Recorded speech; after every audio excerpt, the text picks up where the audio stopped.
Ladies and gentlemen, it's my great honor and pleasure to introduce to you Dr. David Lieberman, who really requires no introduction.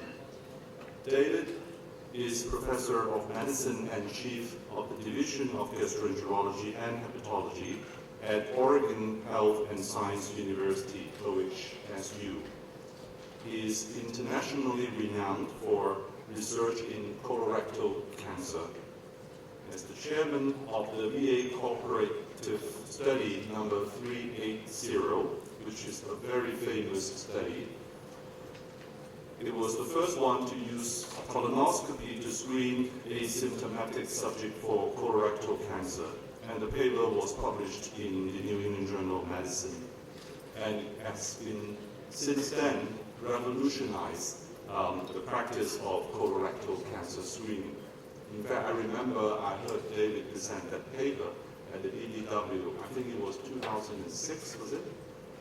5 or 6, I don't remember the exact year, but I was sitting in the audience, very, very impressed by the work that he has done. And I knew that this is going to be the new trend of cancer screening.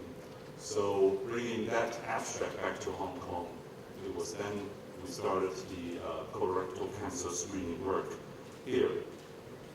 And in fact, this wave of colonoscopy as a tool for colorectal cancer screening has not just stopped in the United States, but it influenced the whole world. And David became the chairman of the Multi-Society Task Force on Colorectal Cancer and authored many screening guidelines and recommendations, as well as guidelines on polyp surveillance, which was published in all the top-notch journals in gastroenterology.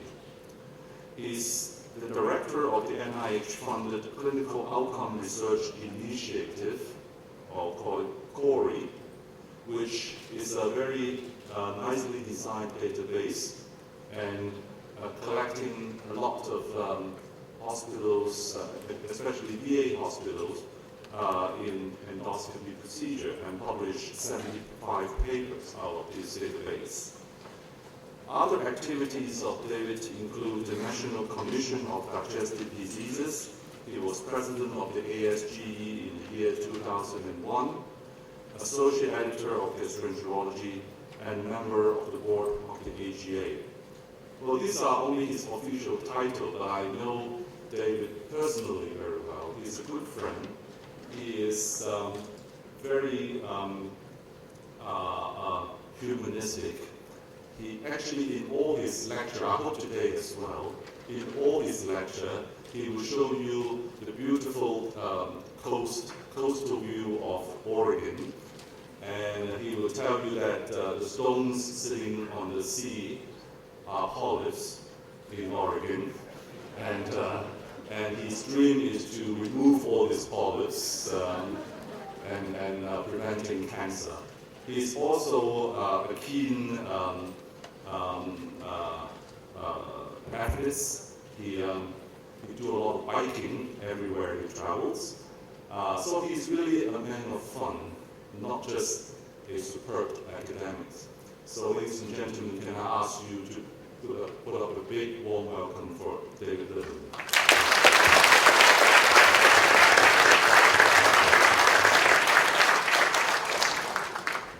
Well, thank you, and I really appreciate that warm introduction. Distinguished guests and participants in this meeting, I want to first express my personal honor to give this lecture in the name of the living Joseph Son, who is, as all of you know here, a wonderful friend and human being, and has contributed so much to our knowledge in so many areas of gastroenterology. He has been and is recognized as one of the great leaders of our specialty in the world. So it's a real privilege for me to give this lecture. And I had the privilege of having Joseph visit me in Portland, Oregon, where I live, several years ago. This is a picture of us at the Rose Garden in Portland, Oregon during his visit. He mentioned that I live near the Pacific Ocean, and I do. And this is a picture which he knows that I show very often when I give lectures of the Pacific Ocean. It's a beautiful, rugged coast and a wonderful place to think and to be contemplative. And here I am on the beach, gazing across towards Asia, thinking about what I might say here today about colon cancer screening. And I'm remembering that in the world there will be 1 million new cases of colon cancer, over 500,000 deaths. It remains the second leading cause of cancer death in North America and Western Europe. And it's a growing cause of death here in Asia. And we have great evidence that screening can indeed reduce mortality and actually prevent many cancers. We know that the red areas here are the hot areas for colorectal cancer. It tends to be in the developed world, but I think all of you know that live here in Asia that colon cancer is fast growing in Asia and approaching rates that we see in the West. In the United States, colon cancer remains one of the leading causes of cancer, ranking with lung and breast and prostate cancer. And we know for a long time that there's an increasing risk of cancer as we get older, so that roughly beginning at about age 50, the risk begins to increase. And you can see that there's a difference in the incidence between men and women and the mortality. But over the course of a lifetime, both men and women have roughly the same risk because women live about 7 or 8 years longer than men. There are interesting data about race and ethnicity from the United States that suggests that Asian Americans have a lower risk of colon cancer compared to Caucasians and blacks in the United States, and this also applies to mortality. However, many of us believe that over time, with the westernization of diet and activity among Asians in the United States, that these rates will begin to approach similar rates of Caucasians as you're seeing here in Asia. Why do we get colon cancer? And I'll just briefly spend a moment on what we've learned over the last few years about pathophysiology.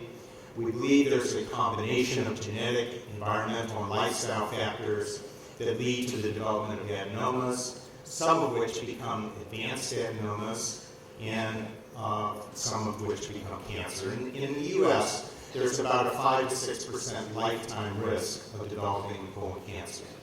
We now understand some of the genetic mechanisms, but not all of them. We know that there's a pathway called the chromosomal instability pathway, which involves a loss of a tumor suppressor gene in chromosome 5 that leads to the development of adenomas.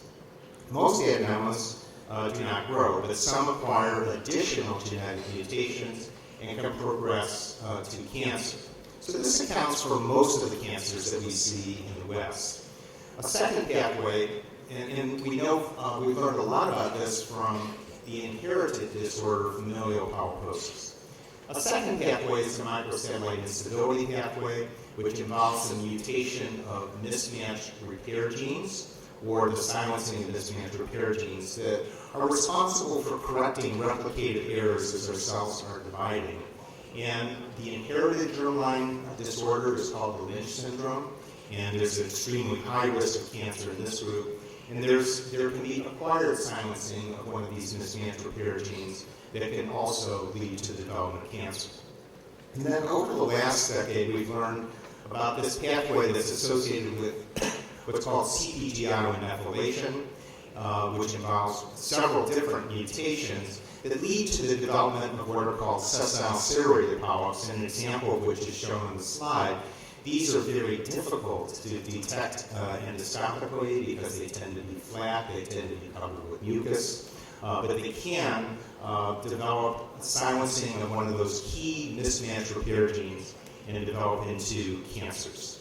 So these are what we now understand about genetics. I think we're going to learn more over the next few years. We also understand that there are environmental and lifestyle factors associated with colorectal cancer, including smoking, heavy alcohol, obesity, and low levels of physical activity. So advising our patients to alter and change some of these activities may help their general health, but it may also reduce the risk of colon cancer.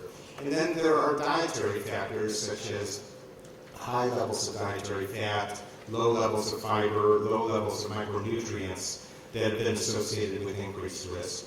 And then there are some potentially chemopreventive factors. We know that aspirin and nonsteroidal drugs may actually reduce the risk of adenomas and cancer in average-risk individuals. However, we don't generally recommend these drugs for chemoprevention because they're also associated with side effects that we know a lot about in gastroenterology. When you look at all of these potential lifestyle and dietary factors, and you make assumptions about modifying these factors, screening of average-risk individuals still is beneficial, even if all of these factors were changed during the course of a person's lifetime. So therefore, it shouldn't be an excuse for not pursuing screening. The last thing I want to say about the etiology is that we've also learned that if we can identify patients before they have cancer, that the patients that have important cancer precursor lesions, like advanced adenomas, and remove those lesions, as shown here with a polypectomy, that we can actually prevent many cancers. And this is an exciting aspect of colorectal cancer. And it really has raised the bar as we think about screening from initially early cancer detection to now colon cancer prevention. So as I talk about the screening tests that are available, we should be thinking about the potential for these tests to not only detect early cancer, but also prevent cancer. This is a pie chart showing the relative etiologies of colorectal cancer. We know that there are hereditary syndromes and familial history, but most patients fall into this sporadic average risk group. And in primary care, when I speak to primary care providers about this, I encourage them to ask two simple questions. First, do you have a relative with colorectal cancer? And if so, did the relative have cancer before age 50? If they had cancer before age 50, it should at least raise the possibility that they have one of the inherited genetic syndromes, and that should be pursued further. But in either case, we're going to consider this a high-risk group that has at least a doubling of the risk of colon cancer, and colonoscopy should be the preferred test for these individuals. So I'm going to spend the rest of the time talking about the sporadic average risk group and where we are with screening right now. And the guidelines suggest we should be beginning that screening at age 50 when those curves that I showed you begin to increase. And there are really two major approaches. The first is an approach that leads to early cancer detection with stool-based testing. And the second approach is early cancer detection plus detection of cancer precursors using structural exams of the colon, such as imaging or endoscopy. So let's talk about the stool-based test for just a moment. We've had a variety of different stool tests for detecting occult blood in the stool. The most common one, the standard WIAC test, has very poor sensitivity, and it's really no longer recommended in the U.S. and in most countries now. So we're left with the fecal immunochemical test, which has now become, I think, the predominant test in the world. I'll just mention a few issues about this test. First, that there are many different commercial tests out there, which is a little confusing because they may have different operating characteristics. The definition of a positive test is variable, and that's because this is a quantitative test which is then converted into a yes-no answer. In other words, yes, it's positive, no, it's not, based on the cutoff value. And that impacts the sensitivity and the specificity. And so there's some differences among the tests. There has been some debate about how many samples, but I think there's agreement now that one stool sample is adequate. And the interval is still different in different parts of the world. In the U.S., the recommendation is to perform this test annually, and it's because that sensitivity up there of 60 to 85% is not 100% for cancer. So therefore, the belief is that we need to go back and repeat testing. In Europe and other countries, the recommendation is a 2-year interval. Now, when you're performing stool tests, as shown on this slide, there can be some issues. And one of the issues is that if it's a test that has to be repeated on a regular basis, does that really have to be effective? Does that really happen? And this is a study from the United States in the Veterans Affairs system. And what this shows is that over a 5-year period, less than 15% of the individuals who should have had repeat testing every year had multiple tests. So it's a problem, I think, with this test that if it depends on repeat testing to be effective, and if repeat testing is not done, it's going to be less effective. The other stool-based test is relatively new, and that's the stool DNA test. And there's a new study. The preliminary results were just announced. Now, I should say that they have not been published yet, but I'll show you these results on this slide.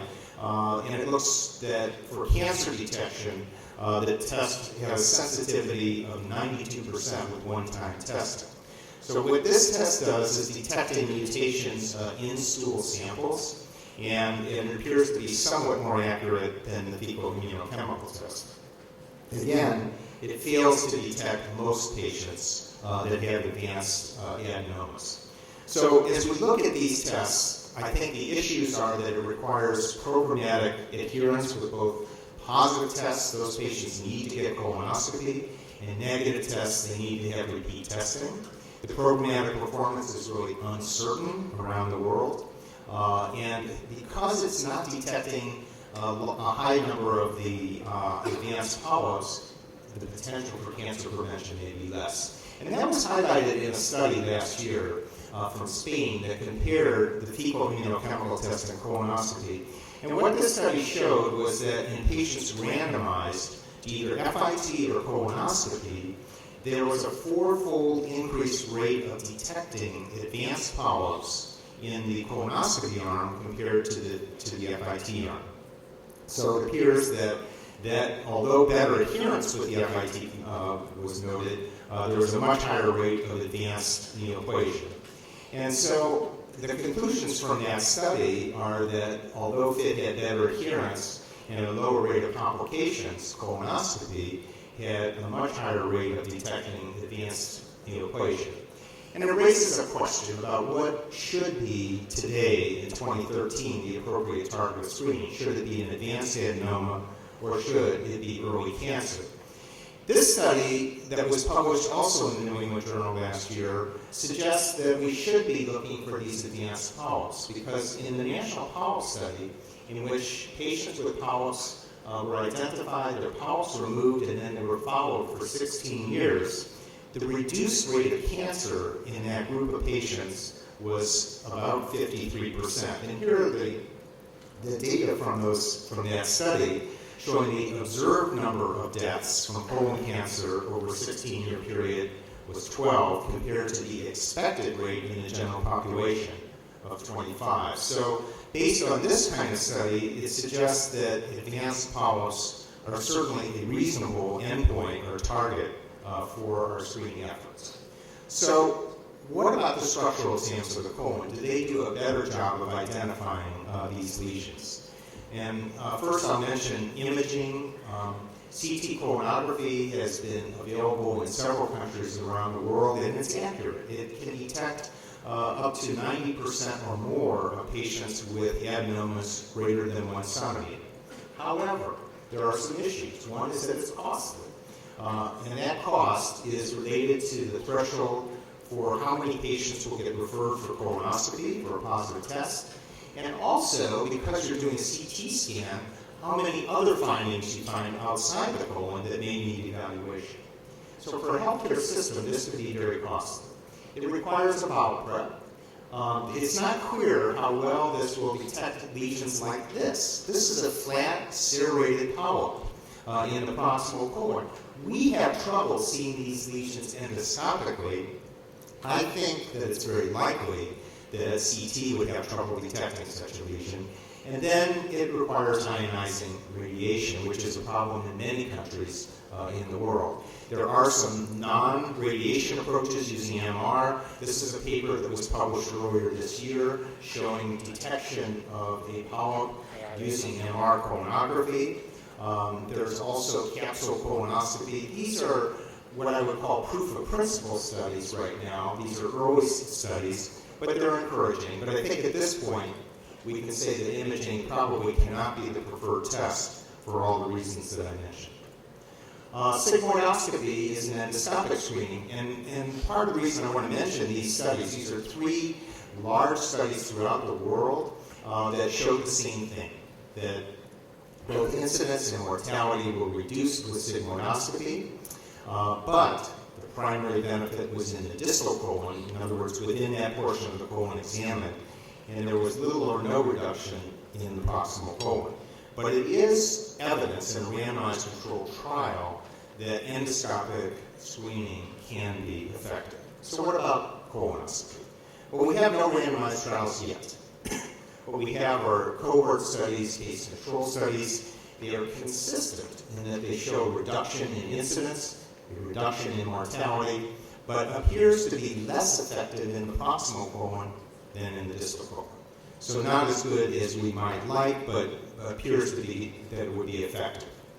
But there is a downside to colonoscopy, and that's that it is an invasive test. It is associated with adverse events. These are data from 2 studies in the United States, one of which we did, looking at serious adverse events within 30 days of colonoscopy, and it ranges from 3 to 5 per 1,000 examinations. And then if you look at individuals over the age of 65, that rate almost doubles to 7 per 1,000.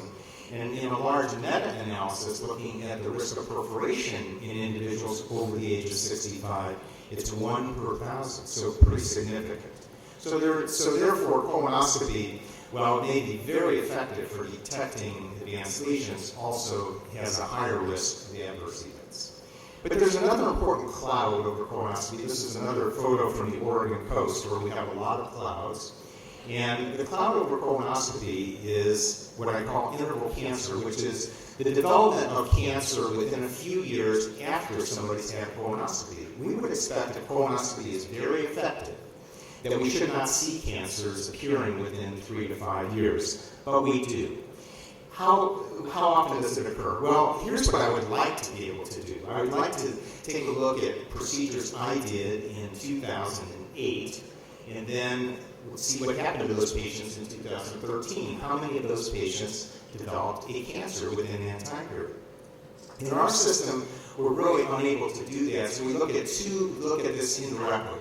These are first studies that looked at patients after they had colonoscopy with polypectomies, and the rate was about 2 to 3 cancers per 1,000 years of follow-up of developing cancer within 3 to 5 years. The other way to look at it is to look at a cancer registry and look backwards and ask how many patients with colon cancer in the registry actually had a colonoscopy within the last 3 years.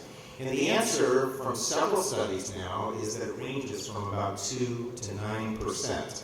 And that's kind of disturbing, I think. And the question is why? And I think there are 3 leading reasons. One is the possibility that there are new fast-growing lesions in the colon, and that is possible, but it's probably a minority of the lesions. A second is the possibility of incomplete removal, and there was a recent study that suggested that when we take out polyps, we may be leaving some tissue behind, and that tissue, which has already acquired mutations, may progress in a shorter period of time. The third reason, perhaps the most important though, is that we are missing lesions in the colon. And in several studies, up to 17% of polyps of 1 centimeter or more may be missed. There's less protection in the proximal colon, as I mentioned, and there's some variable quality in terms of bowel prep and adenoma detection rate. And these are really quality issues. So when you see lesions like this against these serrated lesions in the proximal colon, you realize how difficult they are to detect, and that we may well be missing some of these lesions. And this was highlighted in a study from Indiana in the United States, in which they compared 15 different endoscopists and looked at the range of detection rates. So the range for just adenoma detection rate was 17% by one person, 47% in another. And for detection of serrated polyps, there was also a huge amount of variability. So I guess the question today is there a preferred test for colon cancer screening? Should it be colonoscopy? Should it be fecal immunochemical tests? And I think the question we need to answer is really which program over time more effectively reduces colon cancer mortality and reduces colon cancer incidence. And the answer today in 2013 is that we really do not know.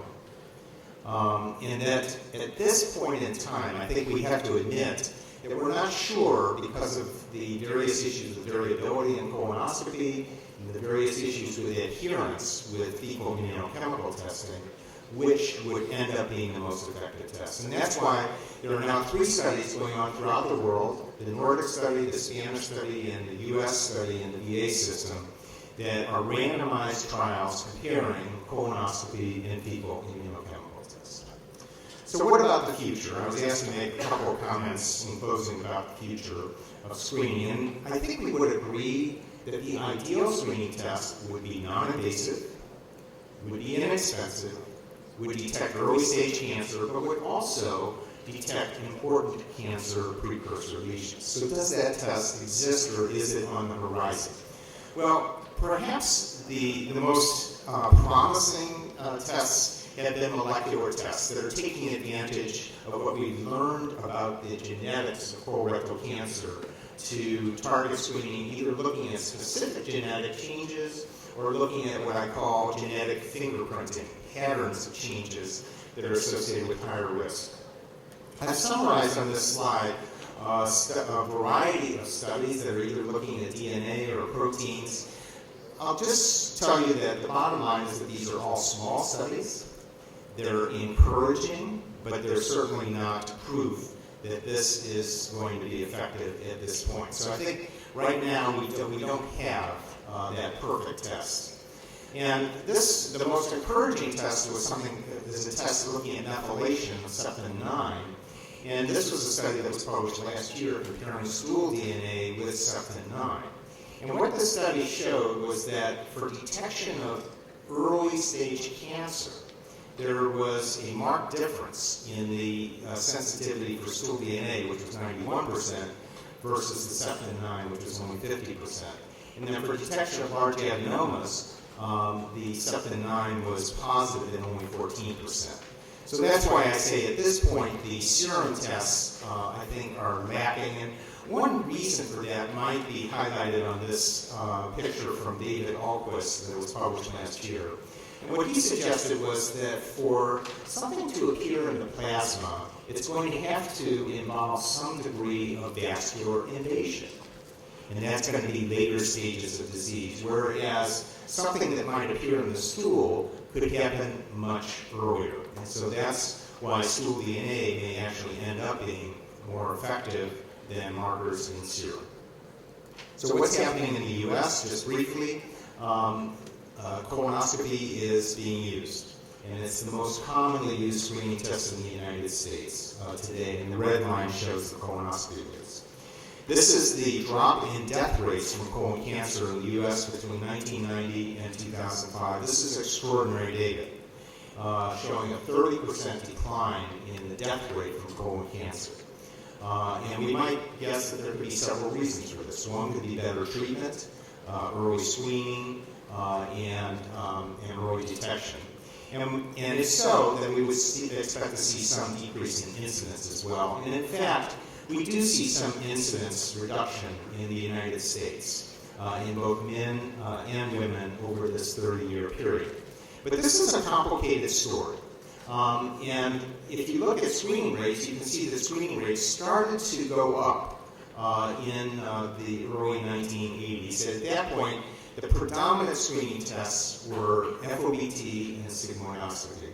In 2000, we published the colonoscopy screening trials, and screening went up again, but now it became predominantly colonoscopy. So it's attractive to say that more screening led to reduced incidence, but I can tell you that it's more complicated because at the same time this was happening, aspirin became commonly used in patients with cardiovascular disease. Non-steroidal anti-inflammatory drugs became available in the U.S. over the counter for degenerative joint disease. Hormone replacement therapy was used commonly, and it's protective for women, and there was reduced rates of smoking. So it's not a simple picture, but I think screening probably played an important role. Since all of the screening paths, whichever one we select, are ultimately going to lead to colonoscopy, we need to ensure that colonoscopy is performed with high quality. What do I mean by that? It means that we have to ensure that the bowel prep is adequate, that the exam is complete, that the adenoma detection rate is acceptable based on benchmarks in our countries, and we should be performing the exams at appropriate intervals so that we're not overutilizing colonoscopy. So these are all key elements of colonoscopy quality. And I learned some lessons about quality when I visited China for the first time. This is in 1996, and it's a picture of me with a little more hair on my head at the Great Wall. I was pleased when I returned 10 years later to see that the wall was there even though I had less hair at that point. But during my first trip, I went along the road to the Ming Tombs, which some of you have probably been to. This is a magnificent road with these larger-than-life statues, and it said that the Ming emperors, when they died, there was a processional along this road to their burial spots. And then I was taken to a burial spot, and this is a brick. This is a brick at one of the burial spots for one of the Ming emperors, and my guide told me that this was the seal of the brick maker. It was the signature of the brick maker. And if that brick were to collapse in the life of that brick maker, he would be beheaded. So guess what? That brick is still there, and I think it shows that quality does indeed affect outcomes. So when we talk about colon cancer screening, whatever screening program we use in our various countries, we have to ensure that it's performed with high quality because it will impact the outcome. Thank you very much. It's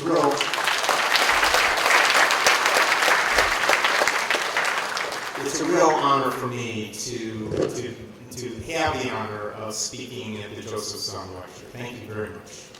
Thank you, Professor Lieberman. At this time, we would like to ask Professor Lieberman to remain on the stage for the silver medal to be presented by Professor Joseph Sung. Professor Sung, please.